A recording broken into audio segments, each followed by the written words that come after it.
Oke, sahabat disabilitas dimanapun teman-teman berada, selamat hari Minggu, salam sehat, Tuhan berkati selalu dan tetap optimis bahwa Tuhan terus menyertai memberkati teman-teman sekalian.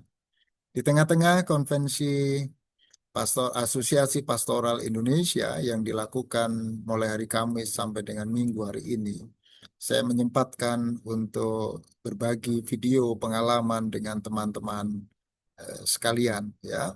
Ada beberapa konsep yang berbicara terkait dengan isu-isu disabilitas ya. Apa itu ke yang dimaksud dengan disabilitas ya? Ada buku yang menarik yang semoga bisa memberikan pencerahan kepada teman-teman sekalian ya. Buku yang ditulis oleh Wendy Lawson dengan judul ya, Concept of Normality. Ya, dia menyampaikan bahwa yang dimaksud dia disabilitas ya, dia mau mencoba melihat bahwa sebaiknya kita tidak sedang dalam rangka dengan tajam membedakan normal dan abnormal begitu ya. Karena menurut dia, ia mengatakan bahwa masyarakat itu ada dalam sebuah keberagaman ya.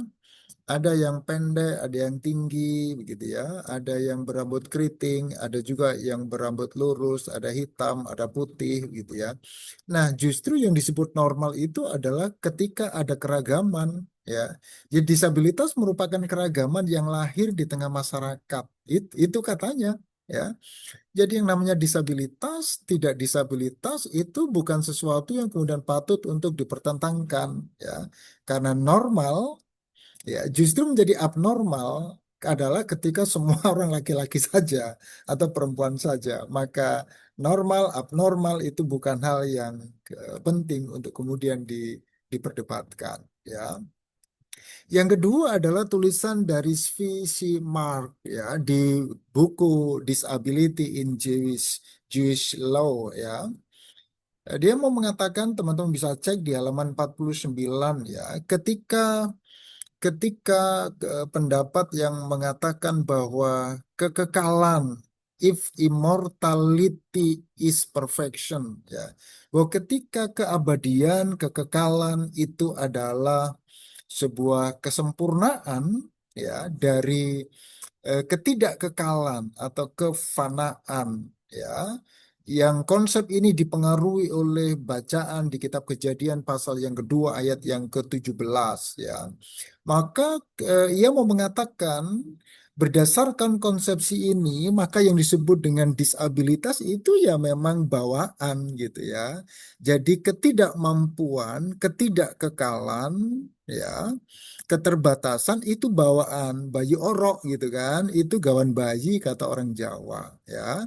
Human race memang begitu, universalitas disabilitas ya memang begitu. Sehingga tidak ada orang yang berada dalam kekekalan, semuanya akan berpulang ya, dan semuanya memiliki keterbatasan. Ya, ini yang dipikirkan oleh Mark ya dalam Disability is Jewish Law. Ya, coba kita lihat apa yang dipikirkan oleh Saul M. Olyan. Teman-teman bisa cek di buku Disability in the Hebrew Bible ya. Saya membaca secara singkat yang mengatakan bahwa disabilitas itu lebih merupakan persoalan justifikasi gitu ya.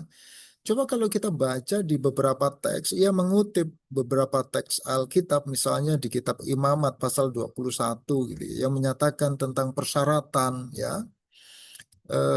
Persyaratan-persyaratan seorang imam yang boleh melayani di ruang Maha Kudus, di ruang kudus ya, dan boleh melayani apa korban bakaran. Ya, di situ ada stratanya ya. Siapa yang boleh dan siapa yang tidak. Ada batasan-batasan yang orang-orang yang boleh melakukan dan tidak boleh melakukan, dan itu juga diberlakukan untuk binatang yang seperti itu.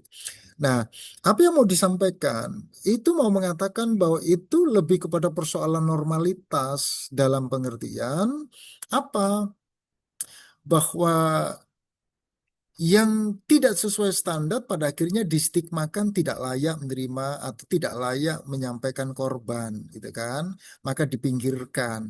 Ya, nah dengan begitu mau mengatakan bahwa orang-orang yang mengalami perilaku yang sama, ya, stigmatisasi, marginalisasi, itu konstruksi sosial, ya. Nah, disabilitas mengalami konstruksi yang sama. Dia dimarginalkan, dia dikonstruksi, ya, dia dipinggirkan, dan dia di stigma, ya, dengan hal-hal yang bersifat stigmatis, gitu kan. Nah, di buku yang ketiga, teman-teman bisa baca di Disability and Christian Theology, ya, Deborah Beth Kramer yang menyampaikan terkait dengan teman-teman mungkin pernah mendengar kata open minority, ya. Di secara singkat ia mau mengatakan begini, bahwa pada prinsipnya setiap orang itu akan mengalami kerapuhan pada waktunya. Ya, kalau sekarang dia masih muda, dia masih sangat kuat, gitu kan.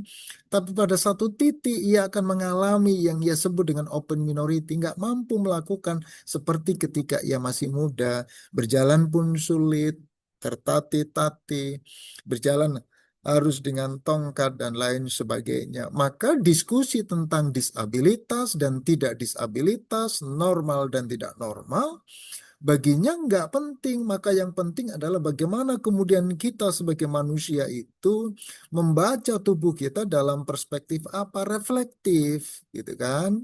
Kita diajak untuk berefleksi bersama bagaimana membaca kondisi tubuh kita, ya. Dan kita disitulah kemudian berteologi dalam konsep apapun yang kita alami dengan tubuh ini, ya. Pada akhirnya orang akan mengalami kelemahan yang disebut dengan open minority, ya. Nah, sosiolog Erving Goffman, ya, di buku Stigma Notes on the Management of Spoiled Identity, ya.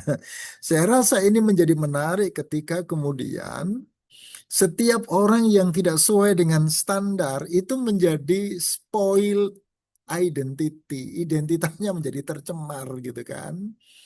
Orang tukang tukang tukang angon kambing, gitu ya. Orang yang biasa mengembalakan kambing maka dia akan dipanggil teguh kambing, kan, gitu kan.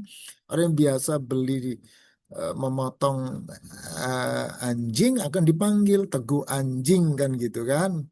Orang yang kulitnya hitam akan dipanggil dengan sebutan hitam. Padahal itu bukan identitasnya, kan, gitu kan. Tetapi karena ia tercemar dengan apa yang sudah ditanamkan oleh masyarakat, jadilah sebutan-sebutan tadi. Maka setiap orang, termasuk di dalamnya disabilitas, itu mendapatkan stigma, gitu ya. Jadi ini berkaitan dengan stigmatisasi, berkaitan dengan lingkungan yang ada di sekitarnya, ya. Maka dengan begitu, teman-teman sekalian, kita boleh mendapatkan highlight, gitu ya. Kita boleh mendapatkan pencerahan, wawasan. Ketika kita bicara tentang disabilitas, ya, rupanya disabilitas benar apa kata WHO, gitu ya. Ini adalah sesuatu yang kompleks, ya. Kompleksitasnya sangat besar dan itu yang kemudian perlu kita perhatikan bersama. Nah, problemnya adalah bagaimana kemudian kita bisa menerima seperti apa yang dilakukan oleh Martin Buber dengan konsep eksistensialnya yang mengatakan I do, gitu kan, bahwa saya menjadi saya ketika saya berada di kamu, kamu menjadi kamu ketika kamu berada di hadapan saya, dan itu berarti kita berada pada dialektika, ya. Jadi jangan pernah sombong, jangan pernah merendahkan orang lain hanya karena Anda merasa diri lebih baik, gitu ya. Karena Anda menjadi seperti hari ini justru karena yang lain. Oke, terima kasih, Tuhan berkati dan sampai ketemu. Jangan lupa subscribe, ya. Oke, dadah.